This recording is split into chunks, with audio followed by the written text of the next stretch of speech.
Kemudian celah ini disinari dengan suatu cahaya monokromatik ya dengan panjang gelombang tertentu. Nah, cahaya itu setelah melewati celah, nah nanti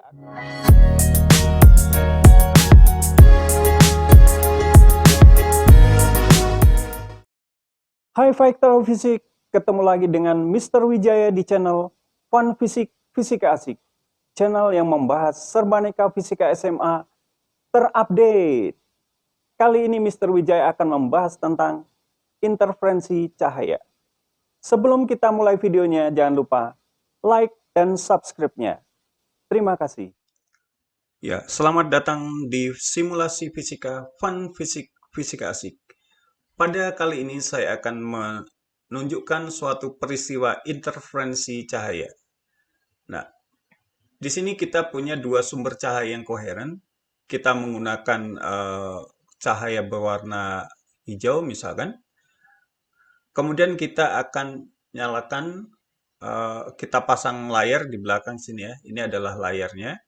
Kemudian kita nyalakan sumber cahayanya, yang pertama dan kedua. Nah, apa yang akan terjadi pada layar di sini?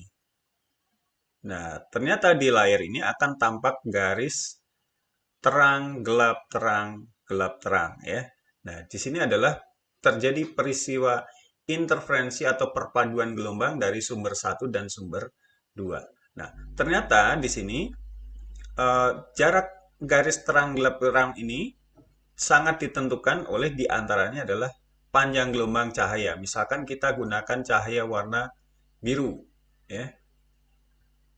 Nah, kita lihat biru atau ungu ini akan membentuk hal yang sama, gelap terang, tapi dengan jarak yang berbeda. Atau kita bisa gunakan misalkan cahaya merah. Ya. Nah, ini juga akan terjadi peristiwa interferensi itu, tetapi dengan jarak yang lebih jauh. Ya. Untuk merah lebih jauh karena merah ini adalah mempunyai panjang gelombang yang lebih panjang. Ya. Dibandingkan dengan misalkan tadi yang ungu, ya, yang ungu itu mempunyai jarak yang lebih pendek karena ungu mempunyai panjang gelombang yang lebih pendek. Jadi jarak antara gelap terangnya lebih dekat. Ya. Kita juga bisa mengubah jaraknya, misalkan jarak dari kedua sumber ini. Ya. Nah, misalkan seperti ini. Ya. Sumbernya dijauhkan.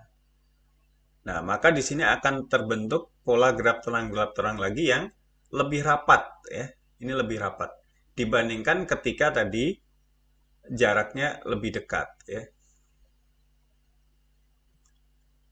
Nah, jadi di sini yang mempengaruhi pola interferensi itu adalah selain panjang gelombang cahaya yang digunakan, juga adalah jarak kedua sumber atau jarak kedua sumber cahaya itu. Ya. Kita juga bisa melihat interferensi itu dengan menggunakan celah ganda seperti ini. Ya. Misalkan ini ada kita gunakan cahaya ya ungu, misalkan seperti yang barusan kita menggunakan cahaya ungu, kemudian kita menggunakan dua celah, nah seperti ini. Nah, kalau kita nyalakan, kita pasang layar di belakang, ya ada layar. Nah, di sini akan tampak garis gelap terang ya. Nah, kita akan lihat di sini apakah lebar jarak kedua celah ini mempengaruhi. Misalkan kita jauhkan, ya. Kita jauhkan.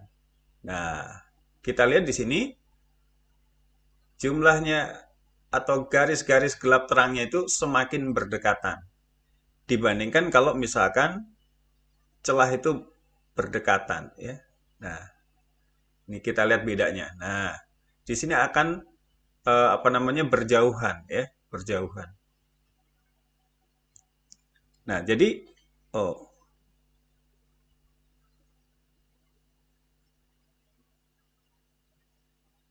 jadi jarak kedua celah ini akan mempengaruhi pola interferensi yang ada di dalam layar ini. Ya. Jadi faktor yang berpengaruh pada interferensi itu adalah yang pertama panjang gelombang, kemudian jarak kedua celah, dan yang ketiga itu adalah ini, jarak layar. Misalkan layarnya kita jauhkan, ya.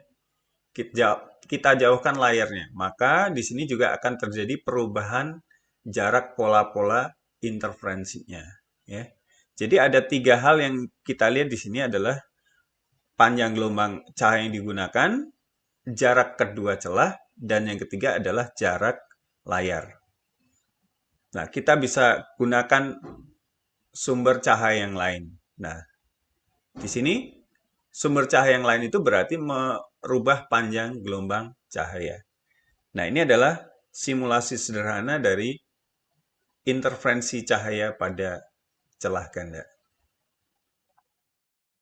Oke, Mr. Wijaya, pada video kali ini akan membahas tentang interferensi cahaya pada celah ganda. Nah, perhatikan gambar berikut ini. Nah, misalkan di sini adalah sebuah celah, ya, 2 buah celah terpisah pada jarak D satu sama lain. Celah pertama, celah kedua. Kemudian celah ini disinari dengan suatu cahaya monokromatik, ya, dengan panjang gelombang tertentu. Nah, cahaya itu setelah melewati celah, kemudian celah ini disinari dengan suatu cahaya monokromatik, ya, dengan panjang gelombang tertentu. Nah, cahaya itu setelah melewati celah, nah nanti akan ditangkap pada sebuah layar di sini. Layar ini diletakkan pada jarak L dari celah. Ya. Nah, ternyata pada layar itu akan tampak pola-pola gelap terang, ya. Jadi akan terlihat di sini di bagian tengah itu adalah terang pusat namanya. Di sebelah atasnya itu ada terang ke-1, terang kedua, terang ketiga, dan seterusnya. Di bawah juga ada terang ke-1, terang kedua, terang ketiga, dan seterusnya. Nah, di sini juga ada daerah gelap 1, gelap 2, gelap 3, dan seterusnya. Jadi di sini akan tampak pada layar pola gelap terang, di mana di bagian tengah itu namanya terang pusat. Jadi di bagian tengah adalah terang. Nah, sebuah titik di sini, misalkan kita punya titik P di sini, ya, misalkan. Nah, titik P ini bisa berupa garis terang, bisa berupa garis gelap, bergantung kepada kejadiannya di sini nanti, ya, syaratnya apa. Ya.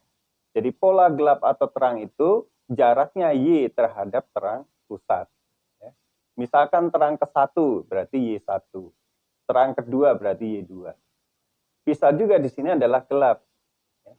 Jadi bergantung kepada syarat di sini. Ya.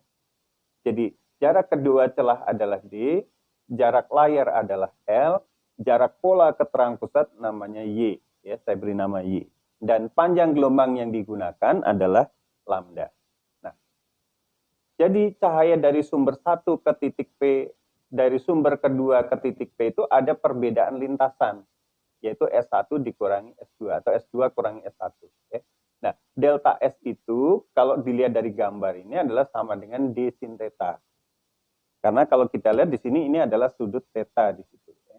Nah, ini tegak lurus di sini, maka delta S itu adalah sama dengan D sin theta. Nah, percobaan ini disebut dengan percobaan Young. Ya. Nah, interferensi maksimum itu bagaimana? Itu apabila beda lintasan yang ditempuh gelombang itu sama dengan N lambda. Nah, delta S sama dengan N lambda ini adalah merupakan fase yang sama. Ya. Jadi syarat fasenya sama, itu akan menghasilkan interferensi maksimum. Ya. Maka delta S itu N lambda untuk maksimum atau untuk garis terang. Ya. Nah, delta S itu adalah D sin theta, maka di sini rumusnya untuk interferensi maksimum adalah D sin theta sama dengan N lambda. Nah, kemudian interferensi minimum atau garis gelap itu kalau delta S itu sama dengan 2N-1 kali lambda per 2. 2N-1 itu adalah bilangan ganjil. Ya. Jadi bilangan ganjil dari setengah lambda. Jadi bisa aja 1 kali setengah lambda, 3 kali setengah lambda, 5 kali setengah lambda. Jadi ini adalah gelombang-gelombang, perpaduan gelombang yang fasenya berlawanan. Nah, kalau fase berlawanan, maka akan terjadi saling menghilangkan, akan terjadi interferensi minimum. Kalau sefase akan saling memperkuat, maka terjadi interferensi maksimum. Nah, delta S itu adalah D sin theta, maka untuk minimum D sin theta itu adalah sama dengan 2n-1 kali lambda per 2. Nah, ini adalah rumus untuk interferensi maksimum dan minimum. Nah, kemudian di sini D itu biasanya sangat kecil ya, sangat kecil, sedangkan L itu adalah lebih besar. Misalnya panjang ini adalah 1 meter, ini adalah milimeter. Sehingga theta di sini sebenarnya sudut yang sangat kecil. Ya. Nah, karena sudut theta itu sangat kecil, maka sin theta itu bisa sama dengan tangen theta atau mendekati harga tangen theta. Ya. Jadi sin theta sama dengan tangen theta sama dengan Y per L. Ya. Jadi Y dibagi L itu kan tangen theta. Jadi sinus theta bisa diganti sebagai tangen theta yaitu Y per L. Sehingga interferensi maksimumnya D sin theta N lambda menjadi DY per L sama dengan N lambda. Ya. Sedangkan interferensi yang minimum, D sin theta sama dengan 2N-1 kali lambda per 2 menjadi DY per L sama dengan 2N-1 kali lambda per 2. Nah, jadi yang sering digunakan adalah justru yang ini ya, DY per L N lambda atau DY per L sama dengan 2N-1 lambda per 2. Dengan N itu adalah 1, 2, 3, 4, dan seterusnya. Misalkan kalau terang ke-1 berarti N-nya 1. Terang kedua N-nya 2, dan seterusnya. Gelap ke-1 berarti N-nya 1. Gelap kedua N-nya 2. Jadi N itu adalah 1, 2, 3, 4, dan seterusnya. Nah, kemudian nanti kadang kita akan lebih mudah menggunakan jarak antar pola. Jarak antar pola itu adalah misalkan jarak antara terang ke-1 dengan terang kedua, terang kedua dengan terang ketiga, atau bisa juga jarak dari gelap ke-1 dengan gelap kedua dengan gelap ketiga ya. Jadi jarak antar pola yaitu delta Y itu adalah lambda L per D ya, rumusnya lambda L per D. Nah, sekarang kita bisa lihat di sini D itu apa ya. Nah, kita lihat di sini. Jadi D itu adalah jarak antara kedua celah. Nah, kita lihat nih. Jarak kedua celah itu adalah D nanti dalam rumusnya. Kemudian L itu adalah jarak layar. Ya. Jarak antara celah ke layar. Ya. Kemudian lambda itu adalah panjang gelombang cahaya yang digunakan. Kemudian Y itu ini. Jarak pola ini ya, ke terang pusat. Misalnya jarak terang kedua dengan terang pusat. Gelap ketiga dengan terang pusat. Itu adalah Y. Sedangkan delta Y di sini adalah jarak antar polanya. Ya. Jadi dari terang ke berapa ke terang berapa. Ya. Nah, ini jarak antar pola.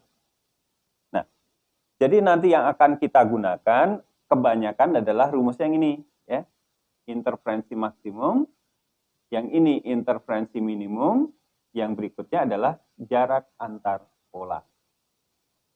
Nah, kita akan lihat contoh-contoh soal yang berikut ini. Ya, baiklah. Sekarang kita akan lihat contoh-contoh soalnya. Yang pertama kita ketahui pada percobaan Young diketahui kita menggunakan celah ganda yang berjarak 2 mm satu sama lain. Ya. Kemudian kita pasang layar yang terletak 1 meter dari celah tersebut. Kemudian ternyata terang keempat yang terdapat pada layar itu berjarak 1 mm dari terang pusat.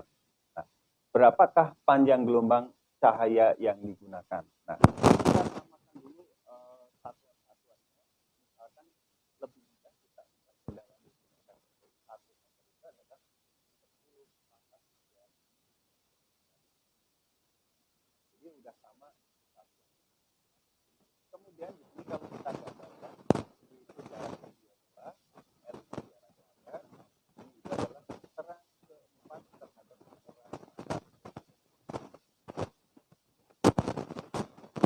karena terang keempat, maka di sini L-nya sama dengan 4. Untuk pertama, interferensinya untuk terang kita gunakan D Y per L sama dengan N lambda, gitu ya. Karena ini adalah terang. Terang itu adalah maksimum. Nah, kalau yang ditanyakan lambdanya, lambda berarti sama dengan D dikali Y per N kali L. Ya. Nah, D-nya kita masukkan 2 mm. Y-nya adalah 1 mm, dibagi N-nya adalah 4, L-nya 10 pangkat 3. Ini semua sudah dalam milimeter. Ya. Nah, sehingga di sini bisa kita ubah menjadi 2/4 itu adalah 0,5 dikali 10 pangkat min 3 milimeter. Atau di sini menjadi 5 kali 10 pangkat min 4 milimeter. Nah, setelah menjadi milimeter, kita bisa mengubah ke satuan yang lain. Ya. Misalkan kalau ingin dalam meter, ya berarti 5 kali 10 pangkat min 7 meter. Kalau dalam nanometer, ya tinggal diubah aja. Nano itu 10 pangkat min 9 meter. Maka di sini dapat dituliskan sebagai 500 nanometer. Kalau dalam Armstrong, Armstrong itu 10 pangkat min 10 meter, maka bisa diubah menjadi 5.000 Armstrong. Ya. Nah, jadi tinggal satuan yang mana yang diperlukan. Apakah meter, milimeter, nanometer, atau Armstrong. Ya.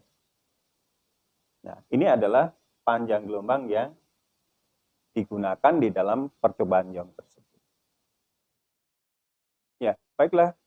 Untuk contoh yang nomor 2 di sini, untuk mengetahui panjang gelombang dari suatu cahaya, di sini dilakukan percobaan dengan menggunakan celah yang berjarak 0,4 mm, jarak kedua celah 0,4 mm, layar dipasang pada jarak 100 cm atau 10 pangkat 3 mm.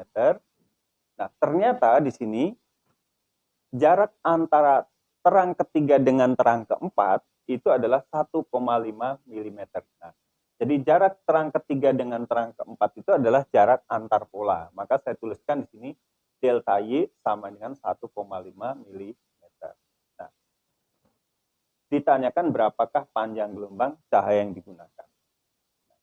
Jadi kalau kita gambarkan seperti ini, ya, misalkan ini jarak kedua celahnya, kemudian di sini adalah jarak layar. Nah, di sini adalah jarak antara terang ketiga dengan terang keempat itu adalah delta Y. Ya. Jarak antar pola. Itu bisa aja dengan 2 dengan 3, 1 dengan 2, 0 dengan 1. Ini sama nih. Jadi jaraknya teratur. Ya. Jadi delta Y-nya diketahui. Nah, kita punya persamaan jarak antar pola itu delta Y sama dengan lambda kali L per D. Nah, jadi kalau kita ingin menghitung panjang gelombangnya, itu sama dengan delta Y dikali D dibagi L. Ya. Nah, tinggal dimasukkan aja, kita gunakan milimeter. Ya, delta Y-nya adalah 1,5 mm, D-nya 0,4 mm, dibagi L-nya 10 pangkat 3. Nah, ini sudah dalam milimeter. Nah, 1,5 dikali 0,4 adalah 0,6. Ya. Dikali 10 pangkat min 3 atau 6 kali 10 pangkat min 4 mm. Nah, kalau misalkan di situ diminta dalam nanometer, ya sudah pasti ini adalah 600 nanometer. Ini adalah panjang gelombang yang digunakan. Ya, untuk contoh yang ketiga diketahui di sini bahwa dalam percobaan celah ganda Young, jarak antar kedua celah itu dijadikan setengah kali semula. Berarti dikatakan D2 itu setengah D1. Sedangkan jarak layar ke celah itu dijadikan 3 kali semula. Berarti L2 sama dengan 3L1. Nah, sekarang berapakah jarak antara dua garis gelap yang berdekatan?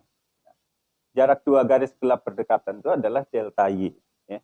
Nah, jadi kita berawal dari persamaan delta Y itu sama dengan lambda L per D. Nah, yang diubah itu adalah hanya D dan L. Ya. Berarti di sini delta Y itu berbanding lurus dengan L berbanding terbalik dengan D. Ya. Sehingga kalau kita membandingkan delta Y2 dibandingkan dengan delta Y1, itu sama dengan L-nya adalah L2 per L1, tetapi dengan D adalah D1 per D2, ya, berbanding terbalik. Nah, kita bisa hitung di sini L2-nya kita ganti 3L1 per L1. D1-nya biarkan D1, D2-nya kita ganti setengah D1. Itu adalah delta Y2 dibanding delta Y1.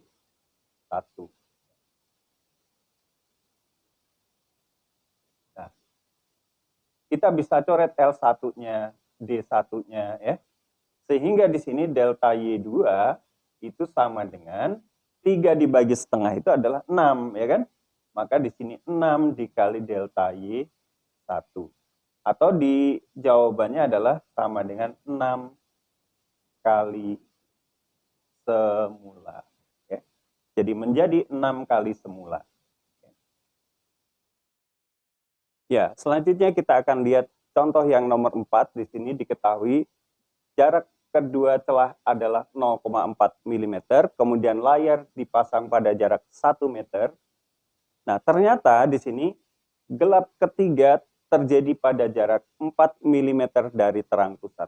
Jadi di sini gelap ketiga, N-nya 3. Ya. Nah, kita ubah aja 1 meter itu menjadi 10 pangkat 3 mm.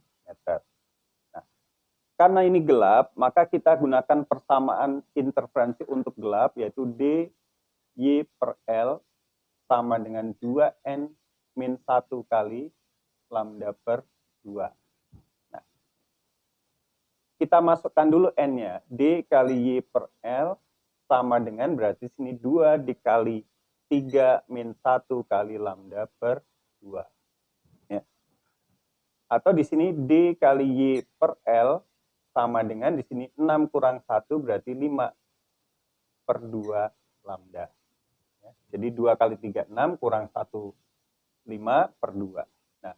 Sehingga kalau kita mau mencari panjang gelombangnya lambda itu sama dengan 2D kali Y per 5L. Jadi menggunakan perkalian silang. Ya. Tinggal masukkan aja di sini 2 dikali D-nya 0,4, Y-nya adalah 4. Ini semua dalam milimeter ya. Dibagi dengan 5 dikali L-nya itu adalah 10 pangkat 3. Ini semua dalam milimeter. Jadi 0,4 kali 4 di sini adalah 1,6 kali 2. Jadi 3,2 per 5 kali 10 pangkat min 3. Nah, 3,2 per 5 itu adalah 0,64. Jadi bisa dituliskan sebagai 6,4 gitu ya kali 10 pangkat min 4 milimeter. Nah, jelas di sini. Kalau kita ingin dalam satuan meter ya tinggal 6,4 kali 10 pangkat min 7 meter. Nah, ini adalah panjang gelombang cahaya yang digunakan. Ya, contoh soal nomor 5 di sini diketahui jarak pisah antara pita terang ke-1 dengan terang pusat adalah 0,0260 meter. Itu adalah delta Y1 ya. Ketika panjang gelombang cahaya yang digunakan adalah 5.200 Armstrong. Dia punya jarak pisah sekian meter. Nah, ini diubah ke dalam sentimeter saja ya. Kalau dikalikan 100, jadi di sini 2,60 cm. Jadi jarak antara terang pertama dengan terang pusat, kalau panjang gelombangnya 5.200 Armstrong adalah 2,60 cm. Nah, berapa jarak pisahnya apabila panjang gelombang yang digunakan adalah 5.400 Armstrong? Ya, gitu. Nah, kita mulai dari persamaan delta Y. Itu sama dengan lambda L per D. Nah, kalau kita lihat di sini, kejadiannya sama, hanya membedakan panjang gelombang. Berarti apa ini? L dan D-nya itu adalah tetap. Berarti delta Y itu hanya berbanding lurus dengan panjang gelombang. Ya. Sehingga kalau kita cari delta Y2 dibandingkan dengan delta Y1, itu sama dengan tentu saja lambda 2 dibagi lambda 1. Atau kalau yang ditanyakan delta Y2, itu berarti sama dengan lambda 2 per lambda 1 kali delta Y1. Nah, kita masukkan di sini angkanya. Ini tidak usah dirubah satuannya karena perbandingan, ya kan?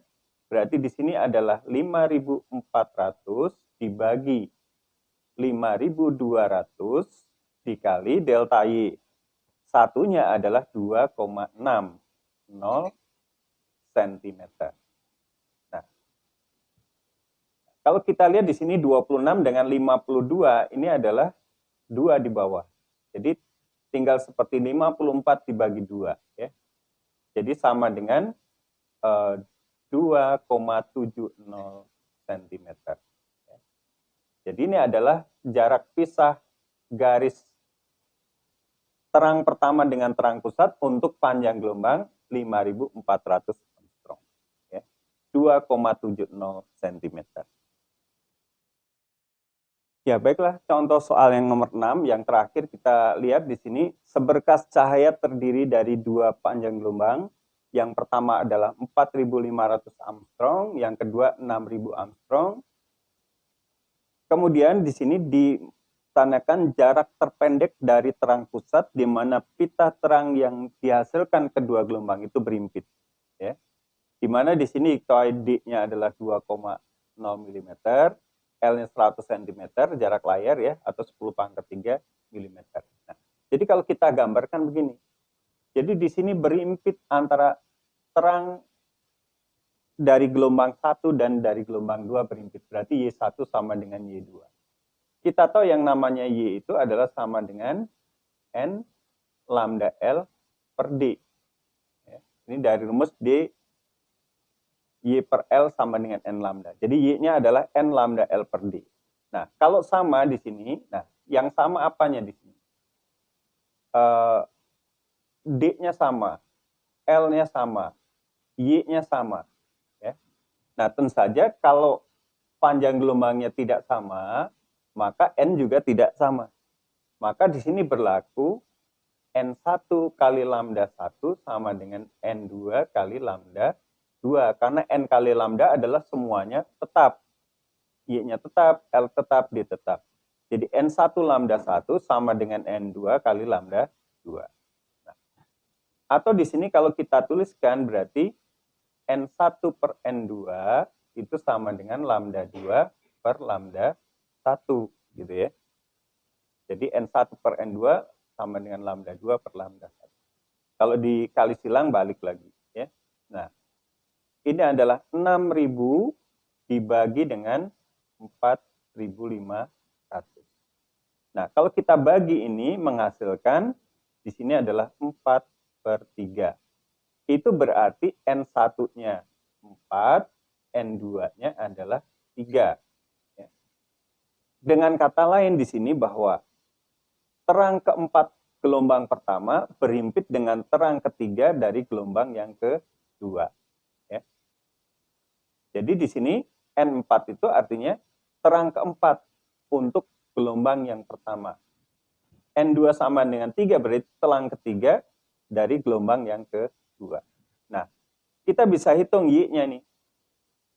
Y-nya itu sama dengan, kalau Y1 berarti sama dengan N1 lambda 1 L per D.